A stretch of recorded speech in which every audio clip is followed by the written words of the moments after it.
अस्सलामुअलैकुम। जानी नफ्सियात में ना एक बहुत ही खतरनाक बीमारी छुपी हुई है। इसका नाम है असबियत, यानी अंधी तरफदारी। ये कोई पुरानी भूली बिसरी कहानी नहीं है। ये बीमारी आज भी हमारे मुआशरे में उतनी ही जिंदा है जितनी ये सदियों पहले थी।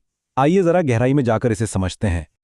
तो सबसे पहला और बुनियादी सवाल जो ज़हन में आता है वो ये है कि आखिर कोई इंसान सच जानने के बावजूद किसी झूठे शख्स की हिमायत क्यों करेगा? मतलब ऐसी क्या मजबूरी है? इस अजीब सी पहेली का जवाब ना हमें तारीख के एक बहुत ही दिलचस्प वाक़े में मिलता है। तो चलते हैं अपने पहले हिस्से की तरफ। एक अजीब वाकया। ये वाकया इंसानी नफ्सियात की एक ऐसी गुत्थी सुलझाता है जिससे हम आज भी लड़ रहे हैं। ये कहानी है मुसैलमा कज़्ज़ाब की, जिसने नबूवत का झूठा दावा कर दिया और इसका कबीला बनु हनीफा इसके पीछे खड़ा हो गया। लेकिन यहाँ एक बहुत ही हैरानकुन बात है। वो लोग अंधे नहीं थे। उनमें से बहुत से लोग अच्छी तरह जानते थे कि मुसैलमा का दावा बिल्कुल झूठा है। उन्हें पता था कि वो एक फ्रॉड है, लेकिन उसके बावजूद वो उसके साथ डटकर खड़े रहे। आखिर क्यों? इसका जवाब उनके अपने ही अल्फाज में सुने। ये वो तारीखी जुमला है जो हर चीज को खोलकर सामने रख देता है। उन्होंने कहा कि हमारे कबीले रबिया का एक झूठा शख्स मुदर कबीले के एक सच्चे इंसान से हमें ज्यादा प्यारा है। यहाँ मुदर से उनकी मुराद नबी अकरम सल्लल्लाहु अलैहि वसल्लम का कबीला था।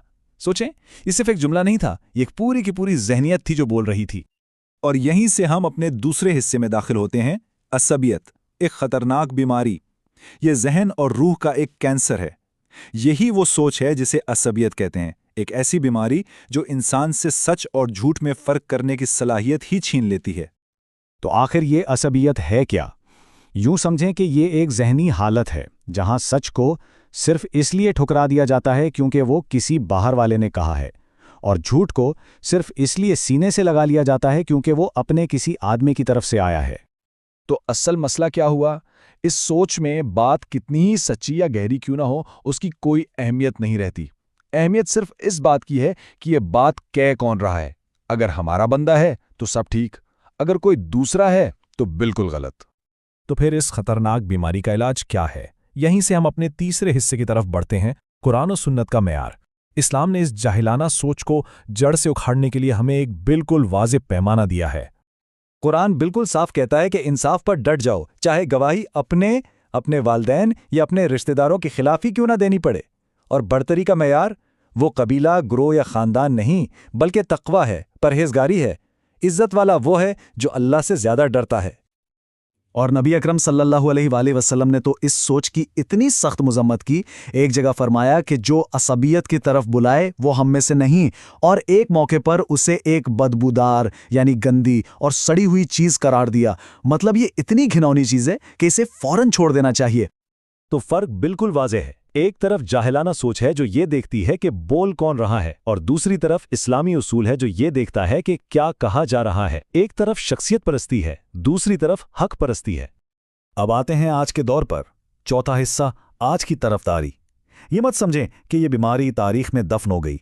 नहीं, आज उसने बस नए कपड़े पहन लिए हैं, नए नाम रख लिए हैं, लेकिन इसकी रूह, उसका जहर बिल्कुल वही है।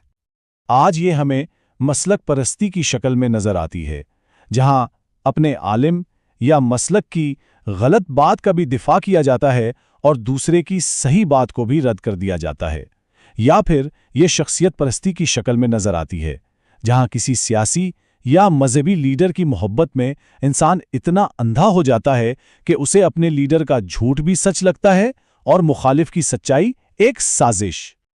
असल में ये सब नाम और तरीके अलग अलग हो सकते हैं, लेकिन इन सब के पीछे वही एक जहरीला नारा काम कर रहा होता है। जी हाँ, वही जुमला, हमारा झूठा तुम्हारे सच्चे से बेहतर है। आज जब कोई अपने आलिम, अपने लीडर या अपनी पार्टी की खुली गलती का दिफा करता है तो वो ज़बान से ना सही लेकिन अपने अमल से यही कह रहा होता है। और ये सारी बहस हमें एक आखिरी और बहुत अहम सवाल की तरफ ले जाती है। ये वो सवाल है जिस पर हम सबको ठहरकर सोचना चाहिए। जरा सोचिए, अगर आज कोई हक बात को सिर्फ इसलिए रद्द कर दे कि वो हमारे ग्रुप से नहीं आई, तो उस शख्स में और बनु हनीफा के उन लोगों में क्या फर्क रह गया जिन्होंने सच को पहचान कर भी मुसैलिमा के झूठ का साथ दिया था? फर्क सिर्फ वक्त का है, जहनियत तो वही है। ये एक बुनियादी उसूल है जिसे हमें अपने जहन में बिठा लेना चाहिए। सच्चाई किसी की जाती जागीर नहीं होती, वो किसी खास गिरोह, जमात या शख्सियत के साथ बंधी हुई नहीं है। और बिल्कुल उसी तरह کوئی بھی جھوٹ یا غلط بات صرف اس لیے سچ نہیں بن جاتی کہ وہ ہمارے کسی شخص نے کہی ہے۔ باطل ہمیشہ باطل ہی رہتا ہے، چاہے اس پر سونے کا پانی ہی کیوں نہ چڑھا دیا جائے۔ اور یہ ہے سب سے خطرناک بات، جس لمحے انسان کو سچائی کو قبول کرنے کے لیے اپنی پارٹی، اپنے مسلک یا اپنے لیڈر کے نام کے سہارے کی ضرورت پڑ جائے تو سمجھ لیں کہ اس نے اللہ کو چھوڑ کر اپنی انا کی پوجا شروع کر دی ہے۔ اور آخر میں بس ایک ہی سوال بچتا ہے، ایک ایسا سوال جس کا جواب ہم میں سے ہر ایک کو اپنے اندر تلاش کرنا ہے۔ جب فیصلے کا دن آئے گا، جب کوئی لیڈر، کوئی جماعت، کوئی مسلک بچانے نہیں آئے گا، تو ہم کس صف میں کھڑے ہوں گے؟ حق کے ساتھ یا اپنی اندھی طرفداریوں کے ساتھ؟ دین کا علم پھیلانا ہم سب کی ذمہ داری ہے۔ اس کار خیر میں شامل ہونے کے لیے سبسکرائب کریں اور اس ویڈیو کو شیئر کر کے اپنا حصہ ڈالیں۔